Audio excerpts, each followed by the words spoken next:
Parliament సాక్షిగా Rahul Gandhi BJP పరివారాన్ని అంధబంధుగా వ్యాఖ్యానించడం ఆయనకున్న పిచ్చితనానికి నిదర్శనమని, బీజేపీ పైన ప్రధానమంత్రి మోడీ పైన ఇటువంటి పిచ్చి ప్రేలాపనలు పేలితే ప్రజలు ఆయన పార్టీని మరింత దూరం పెడతారని బీజేపీ పిఠాపురం సీనియర్ నాయకులు గందికొండలరావు దాట్ల సూర్యనారాయణ రాజు అన్నారు. పిఠాపురంలో వారు మీడియాతో మాట్లాడారు.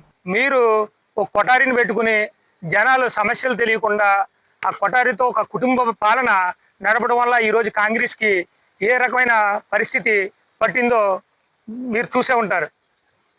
ఇదే రకమైన పోకడలో పోతే మీరు ఒక పిచ్చివాళ్ళగా పార్లమెంట్లో ప్రేలాపనలు చేస్తే జనాల్ని ఇంకా దూరంగా పెడతారు మిమ్మల్ని. భవిష్యత్తులో కర్ణాటక పోద్ది, తెలంగాణ పోద్ది. మీరు ఇప్పటికన్నా ఈ ప్రజాస్వామ్యం గురించి తెలుసుకుని, ఈ భారత సంస్కృతి గురించి తెలుసుకుని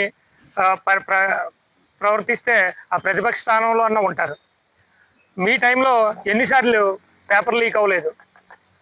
మీరు ఏవో పిల్లెట్లు తగిలిని లాఠీ చార్జ్ చేశారంటున్నారు. ఒక పార్లమెంట్ ముట్టడంటే లాఠీ చార్జ్ జరగదా మీకు తెలీదా? ఇక ఈ కాక్రోచ్ జనతా పార్టీ ఈ వ్యవస్థాపకులు మాట్లాడుతూ మరింత మోడీని దింపేంత ఉద్యమం చేస్తాం అని చెప్తున్నారు. ఉద్యమకారుల మీద కేసులు పెడుతున్నారు అని చెప్తున్నారు. 2500 మంది రౌడీ షీటర్లని మీరు తీసుకొచ్చి, మర్డర్ కేసులో ఉన్న వాళ్ళు అది తీసుకొచ్చి మీరు ఉద్యమం నడిపి, మోడల్స్ని తీసుకొచ్చి డ్యాన్సులు కడుతూ మీరు ఉద్యమాన్ని 36 రోజుల పాటు ఏ విధంగా జరిపారో ప్రజలు గమనించారు. నీట్ పేపర్ లీక్ అయిందని ఉద్యమం చేసి ఎవరైతే విద్యాశాఖ మంత్రి ఉన్నారో ఆయన్ని రాజీనామా చేయాలని అన్నారో, ఏదైతే అపోజిషన్ పార్టీ నాయకులు పరిపాలిస్తున్న పంజాబ్ ఉంది, ఆమ్ ఆద్మీ పార్టీ, అక్కడ ఫార్మసీ పేపర్ లీక్ అయింది. దాని గురించి మాట్లాడరే. ఇప్పుడు కేంద్రంలో బీజేపీలో అధికారంలో ఉందని బీజేపీ అధికారం నుంచి కిందకి దింపాలని ఈ పేపర్ లీక్ ఉద్యమంతో అరాచకం సృష్టించి సీజేపీ పార్టీ అందే మాకు రాజకీయ పార్టీతో సంబంధాలు లేదు. ఎవరైతే సీజేపీ పార్టీ చీఫ్ ఉన్నాడో అభిషేక్ దీప్తి, మాకు రాజకీయ పార్టీతో సంబంధాలు లేవు అని ఉద్యమం చేస్తాం. కానీ మీ రాజకీయ పార్టీలు సమాజ్వాదీ పార్టీ అందులో ఉంది, కాంగ్రెస్ పార్టీ అందులో ఉంది, ఆమ్ ఆద్మీ పార్టీ అందులో ఉంది, రామన్ అనే యూపీలో ఒక ఎంపీ ఉన్నాడు, ఆయన కూడా అందులో ఉన్నాడు.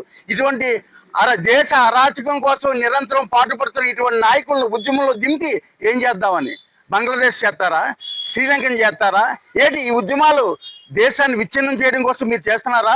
దేశ భవిష్యత్తు కోసం ఆలోచించే ప్రధానమంత్రిని మీరు ఏమీ చేయలేరు. మోడీ గారి నేతృత్వంలో భారతదేశం అన్ని రంగాల్లో అభివృద్ధి సాధిస్తుంది. మీరు ఈ మోడీ గారిని ఏం చేయలేరు. మీరు అరాచక శక్తులతో ఉద్యమాలు నడిపితే అది దేశానికి నష్టం అని మీరు గుర్తించి ఉద్యమాలు చేయాలి. ఇక మీదటైనా ఆలోచించి దేశ భవిష్యత్తు కోసం పాటుపడుతున్న భారతీయ జనతా పార్టీ నేతృత్వంలో మోడీ గారికి భారతదేశ ప్రజలందరూ సహకరిస్తారని ఈ ఉద్యమానికి నీరు కార్చి ఇక మీద ఉద్యమాలు చేస్తే తక్షణ కర్తవ్య యాక్షన్ తీసుకుంటారని సెంట్రల్ గవర్నమెంట్ అమిత్ షా గారు అన్నారు.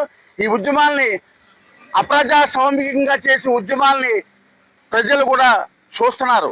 ప్రజాస్వామ్యబద్ధంగా ఉద్యమాలు చేయడండి. ప్రజాస్వామిక పద్ధతిగా ఉద్యమాలు చేస్తే ప్రభుత్వం మీకు సహకరిస్తుంది.